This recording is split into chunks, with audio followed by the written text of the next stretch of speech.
नमस्कार, मैं हूं ऋचा शर्मा और आप देख रहे हैं मंदार की मकर संक्रांति। मकर संक्रांति भगवान सूर्य की उपासना से जुड़ा पर्व है। इस दिन सूर्य दक्षिणायन से उत्तरायण होते हैं और शुरू होता है शुभ कार्यों का सिलसिला। लेकिन संक्रांति पर बिहार के पौराणिक महत्व के केंद्र मंदार पर्वत की भी पूजा होती है। बांका जिले में स्थित यही वो पर्वत है जो देवता और दानवों के संघर्ष का गवाह रहा है। यही पर्वत है जिससे समुद्र मंथन किए जाने की मान्यता भी है। लेकिन भगवान मधुसूदन के आशीष वाले इस स्थल का महत्व इतना कि ये एक नहीं तीन धार्मिक मान्यताओं का केंद्र है। बिहार के राजकीय मेले का दर्जा प्राप्त मंदार महोत्सव फिलहाल कोरोना की नई गाइडलाइंस के चलते तीसरे साल भी स्थगित है। लेकिन सख्ती के बीच मकर संक्रांति पर आस्था की डुबकी लगाने श्रद्धालु जरूर पहुंच रहे हैं। तो चलिए शुरू करते हैं ये खास शो जिसका नाम है मंदार की मकर संक्रांति।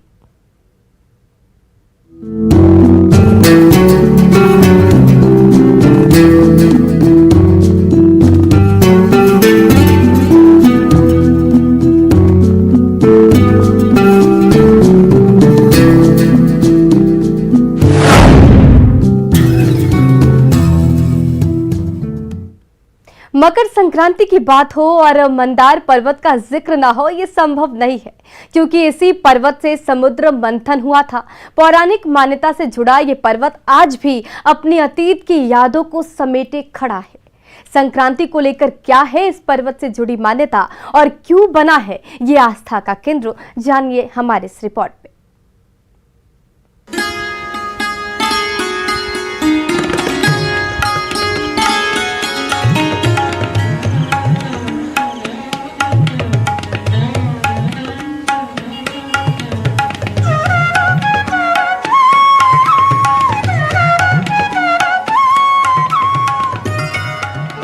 धर्म ग्रंथ और प्राचीन मान्यताओं के मुताबिक देवता और दानवों ने समुद्र मंथन किया था। इसी मंथन से अमृत और विष के 2 घड़े मिले थे। समुद्र से कई रत्नों की प्राप्ति हुई थी। लेकिन क्या आप जानते हैं कि किस चीज से समुद्र को मथा गया था? आखिर वो विशाल आकृति क्या थी जिसे देव और दानवों ने सर्प का रस्सी बनाकर मंथन किया था? तो इस बेहद तथ्यपूर्ण जानकारी को जान लीजिए। आपके टेलीविजन स्क्रीन पर दिख रहा यही वो पर्वत है जो कभी समुद्र मंथन में मथनी बना था। इसी पर्वत से महादेव के सर्प बासुकी की रस्सी बनाकर अतः समुद्र को देव और दानवों ने मथा था। यह पर्वत मंदराचल यानी कि मंदार पर्वत के नाम से जाना जाता है, जो बांका जिले के बौंसी प्रखंड में स्थित है।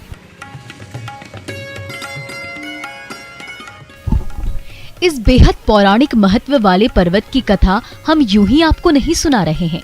मकर संक्रांति के मौके पर तो इस पर्वत का खास महत्व है।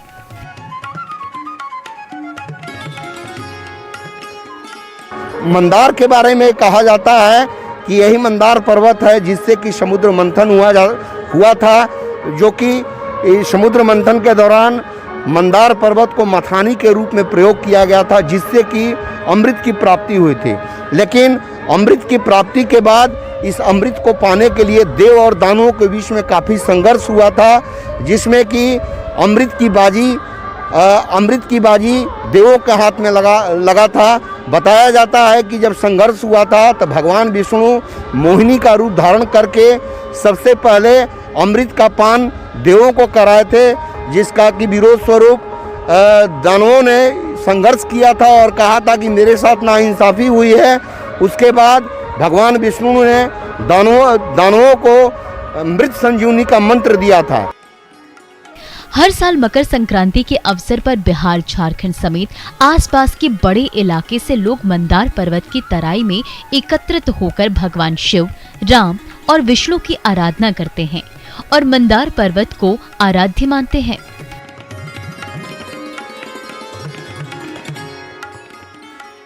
पौराणिक मान्यता के मुताबिक मंदार पर्वत के पास भगवान विष्णु मधु और कैटव 2 राक्षसों का संहार किए थे। राक्षस मधु का सिर मंदार पर्वत पर गिरा था। बताया जाता है कि वध होने के समय ही मधु ने भगवान मधुसूदन से इच्छा प्रकट की थी कि जब सूर्य उत्तरायण होगा तब स्वयं भगवान मंदार में आकर दर्शन देंगे। ऐसी ही मान्यता के मुताबिक हर साल मकर संक्रांति पर्व के मौके पर भगवान विष्णु मधुसूदन के रूप में मंदार जाकर दर्शन देते हैं और भगवान मधु और कैटव के अपने हाथों से उद्धार किए। तो उस समय मधु कैटव ने स्वयं वरदान भगवान से मांगे कि भगवान आप हमें स्वयं यहाँ आकर के दर्शन दीजिए।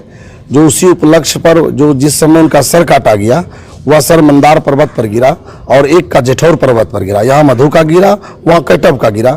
तो भगवान के सामने जो वरदान मांगा था कि आप जो ही सूर्य का उत्तरायण हो, मकर की राशि में सूर्य प्रवेश करे, तो ही आप आकर के यहाँ दर्शन दीजिए। इसलिए भगवान यहाँ से स्वयं जाकर के मधु कैटव को मंदार पर्वत पर जाकर के पापरणी का जल सिंचित करके दर्शन देते हैं, जो उसी उपलक्ष्य पर यहाँ मेला लगती है। यही मुख्य वजह है जो मंदार पर्वत की तराई में हर साल मकर संक्रांति के मेले का आयोजन होता है। बौंसी स्थित भगवान मधुसूदन का ये दिव्य मंदिर हर साल इस खास क्षण का गवाह बनता है और ऐसे ही भगवान मधुसूदन की शोभा यात्रा निकलकर मंदार की तराई तक जाती है। मंदार की तराई में स्थित इसी अष्टकलम मंदिर के चारों तरफ बने सरोवर को पाप हरणी के नाम से भी जाना जाता है। मान्यता है कि इस सरोवर में स्नान के बाद भगवान मधुसूदन की पूजा कर दान करने से लोगों को मुक्ति मिलती है। एक श्लोक आया है कि मंदारम शिखरम दृष्ट्वा दृष्ट्वा वा मधुसूदनम कामधेन्वा मुखम दृष्ट्वा पुनर्जन्मन अविद्यते।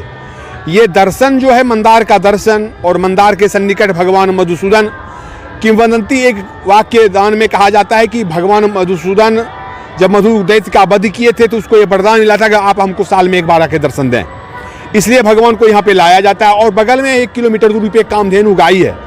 मंदार के शिखर का दर्शन, मधुसूदन का दर्शन और कामधेनु का दर्शन। इस पापहरणी गंगा में नहाने के बाद अगर पूजन अर्चन दर्शन की जाए तो मेरा कथन है और शास्त्र का भी कथन है कि उसको मोक्ष की प्राप्ति हो जाती है।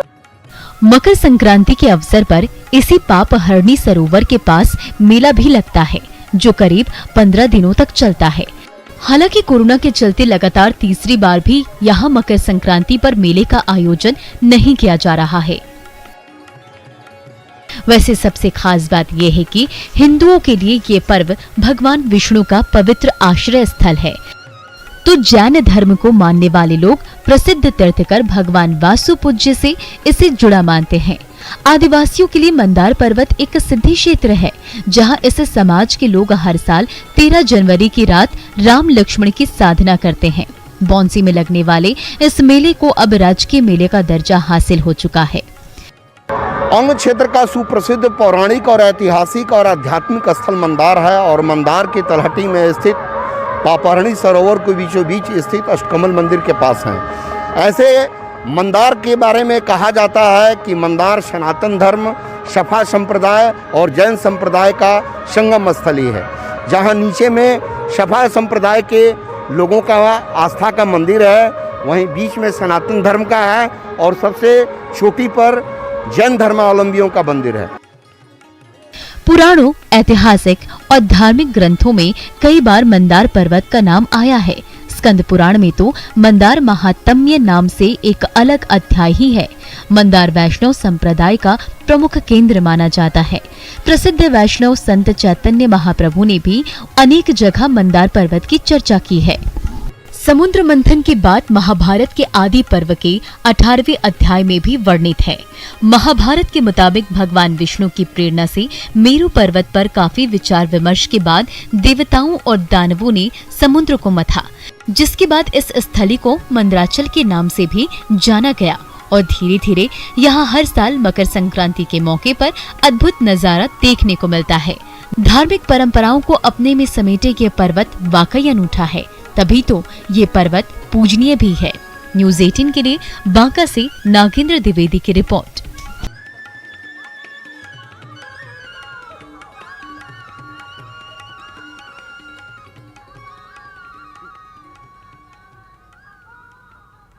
बांका का ऐतिहासिक मंदार पर्वत न सिर्फ हिंद बल्कि जैनियों और संथाल आदिवासियों की आस्था का भी केंद्र है। मकर संक्रांति के मौके पर यहां हर साल मंदार महोत्सव का आयोजन होता है, लेकिन कोरोना काल में लगातार तीसरे साल महोत्सव पर रोक लगी है। राजकीय मेले का दर्जा प्राप्त इस मेले के आयोजन नहीं होने से लोगों में मायूसी है, तो वहीं पर्यटकों के लिए सज धज कर तैयार पर्वत की तलहटी श्रद्धालुओं के कोलाहल से सुनसान है।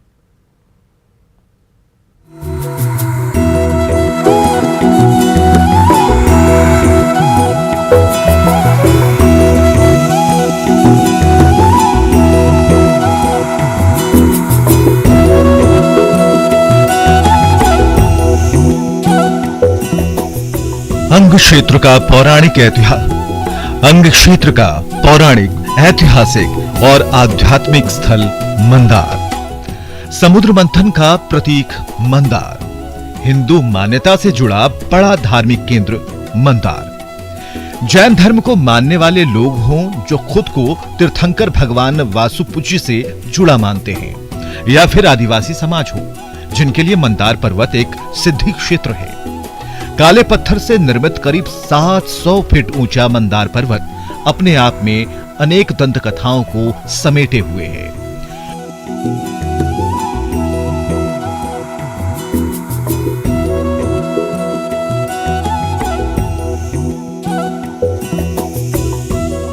उत्तर दिशा में स्थित यह पर्वत समुद्र मंथन की पौराणिक गाथा से जुड़ा होने के कारण विशेष महत्व रखता है।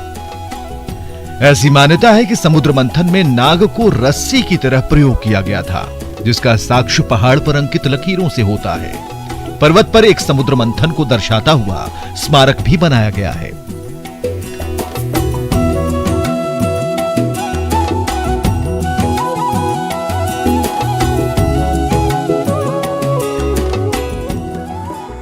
पुरातत्व जानकारों के मुताबिक मंदार पर्वत की अधिकांश मूर्तियां उत्तर गुप्त काल की हैं। मंदार के सर्वोच्च शिखर पर एक मंदिर है जिसमें एक प्रस्तर पर पद चिन्ह अंकित हैं। बताया जाता है कि ये पद चिन्ह भगवान विष्णु के हैं, पर जैन धर्मावलंबी इसे प्रसिद्ध तीर्थंकर भगवान वासुपुजी के चरण चिन्ह बताते हैं और पूरे विश्वास और आस्था के साथ दूर दराज से इनके दर्शन करने के लिए आते हैं।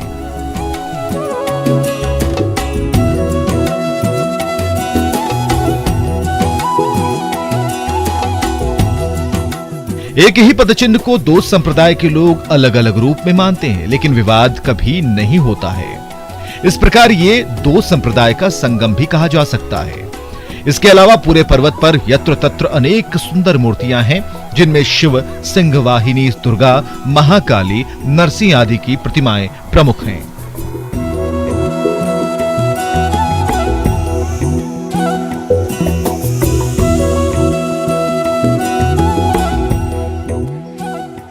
पर्वत के आसपास की प्राकृतिक खूबसूरती हो या फिर मंदार की तराई में बसा ये खूबसूरत पापहरणी परिसर, अष्टकमल मंदिर की शानदार बनावट की बात हो या मंदार से समुद्र मंथन का ये प्रतीक चिन्ह, बेहद अलौकिक और मनमोहक ये नजारा किसी को भी अपनी ओर आकर्षित कर लेगा।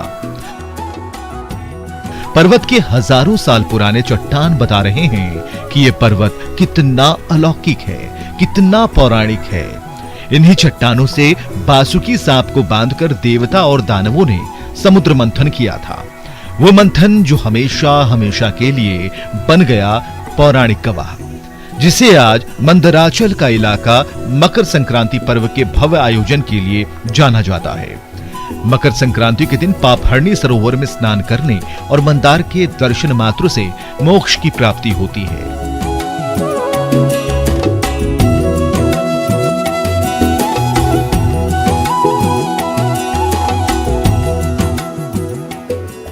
ऐसी मान्यता है, दशकों से चला आ रहा मंदार महोत्सव हर उस ऐतिहासिक क्षण का गवाह रहा है, जिन्हें हम पुराणों में पढ़ते हैं और जानते आए हैं।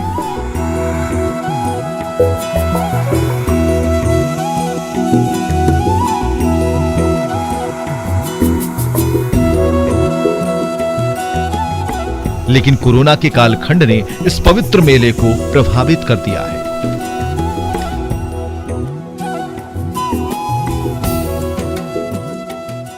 मंदार महोत्सव को राजकीय मेले का दर्जा मिलने के बाद से राज्य सरकार की ओर से सौंदर्यीकरण पर काफ़ी ध्यान दिया गया। यहाँ पर करोड़ों रुपए के लागत से सौंदर्यीकरण का कार्य किया गया और आप देख सकते हैं कि मंदार पर चढ़ने के लिए रज्जू मार्ग का भी निर्माण किया गया है। ऐसे में देखा जाए तो लोगों की काफ़ी भीड़ उमड़ती है रज्जू मार्ग पे भी चढ़ने के लिए। हालांकि अवधि बंद है और कोरोना को लेकर पिछले 3 वर्ष से यहाँ पर मंदार महोत्सव और जो मकर संक्रांति के अवसर पर मेला लगता था उसको भी रोक दिया गया है। ऐसे में देखा जाए तो महोत्सव और मेला के प्रतिबंध होने के चलते लोगों में निराशा है। बौसी बांका जिले का एक प्रखंड है जिसकी सीमा पड़ोसी राज्य झारखंड से लगती है। यहाँ की पौराणिक और ऐतिहासिक पृष्ठभूमि को समेटे ये इलाका सालों साल मकर संक्रांति के मौके पर गुलजार रहा करता था।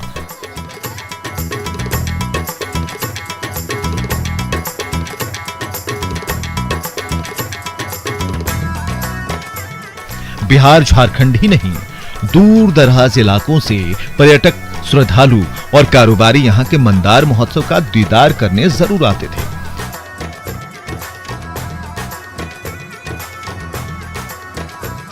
लेकिन कोरोना के प्रभाव के कारण यह साल लगातार तीसरा साल बना जब मंदार महोत्सव आयोजित नहीं हो रहा। इतने दिनों बाद इस बार जब उम्मीद जगी थी कि सब कुछ पहले जैसा सामान्य हो पाएगा, मेले का वो पुराना रूप फिर से देखने को मिलेगा, तो इस बीच तेजी से बढ़ रहे संक्रमण के मामलों ने एक बार फिर मधुसूदन के पट बंद कर दिए।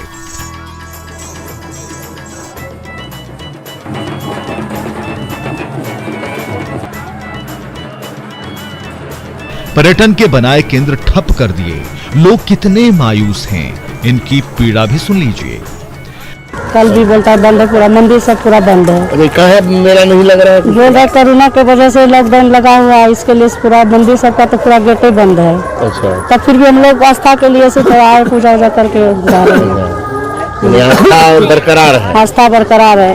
जहाँ तक लगता है कि ये कल मतलब मेला लगना चाहिए, लेकिन नहीं लगा है, तब फिर भी हम लोग आए। जो यहाँ तो पवित्र धार्मिक तो है ही, लेकिन यहाँ पर लोग आदिवासी समाज के जो है पूर्वज से ही यहाँ पर नहा धोवा के बाबा के पास जल उल चढ़ाते हैं। यही सब कह के मने भीड़ भाड़ नहीं या मेला का आयोजन नहीं होने से कुछ निराशा है। निराशा तो है सर, बाबा का कहे कि बाबा का जो है पूजा पाठ भी अर्चना करते हैं। दशकों से आयोजित होते रहे मंदार महोत्सव का रंग फीका पड़ चुका है, क्योंकि संक्रमण की रफ्तार ने आयोजन पर ब्रेक लगा दी है। श्रद्धालु निराश हैं, कारोबारी परेशान हैं, क्योंकि दूसरे राज्यों से आने वाले व्यापारी हों या स्थानीय स्तर के उद्यमी, इस मेले से जो उम्मीदें बंधी होती थी वो खामोश हो चुकी हैं।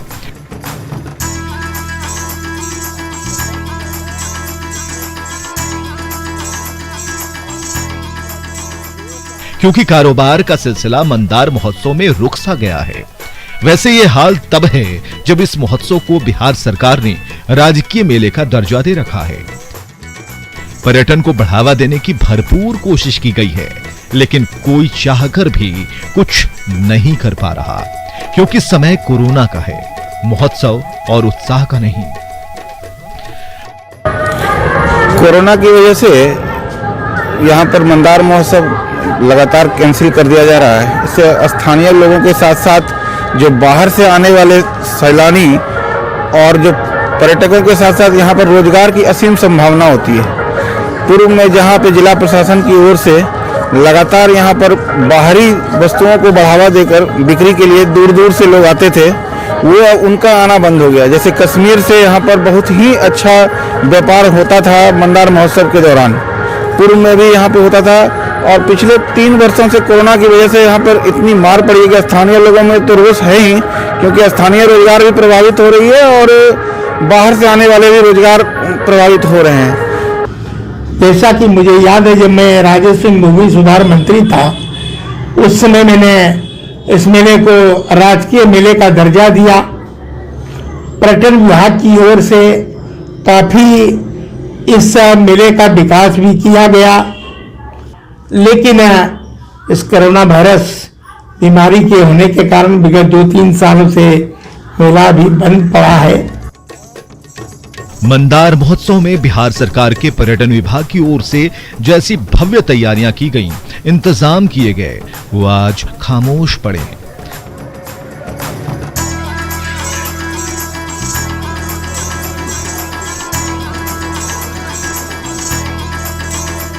बात चाहे पापहरणी परिसर में मोटर बोटिंग की हो या फिर रोपवे पर्वत के शिखर तक के सैर की। पर्यटन ठप है, सैलानी मायूस हैं, कारोबारी चिंतित हैं क्योंकि कोरोना के बढ़ते केस डरा रहे हैं, हमें सतर्क कर रहे हैं क्योंकि हमारी जान से बड़ी कीमत कुछ भी नहीं, हमारी समझदारी और सूझबूझ से बड़ी कोई बात नहीं। तभी तो आर्थिक गतिविधियों पर अंकुश के बावजूद लोग मधुसूदन भगवान के दर पर बाहर से ही मत्था टेक रहे हैं।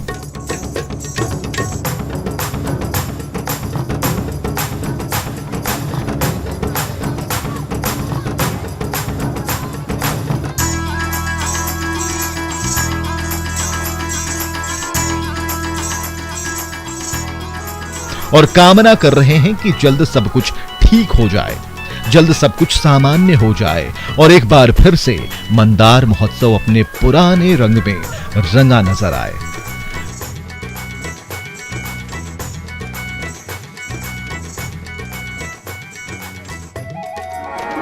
मंदार का ऐतिहासिक और पौराणिक महत्व होने के साथ साथ भी ये आस्था का प्रतीक है, जिससे कि लोग मंदार महोत्सव और मकर संक्रांति के दिन लगने वाले मेला में लाखों की भीड़ जुटती है और इससे बहुत सारा व्यवसाय और स्थानीय लोग भी प्रभावित होती हैं। ऐसे में महोत्सव पर और मेला पर प्रतिबंध लगने से लोगों में काफ़ी निराशा का भाव है। Nagendra, news 18 network, Banka. मंदार की धरती क्यों पूजनीय है, क्यों पौराणिक मान्यता से जुड़ी है, इसे हमने बताने और समझाने की कोशिश की।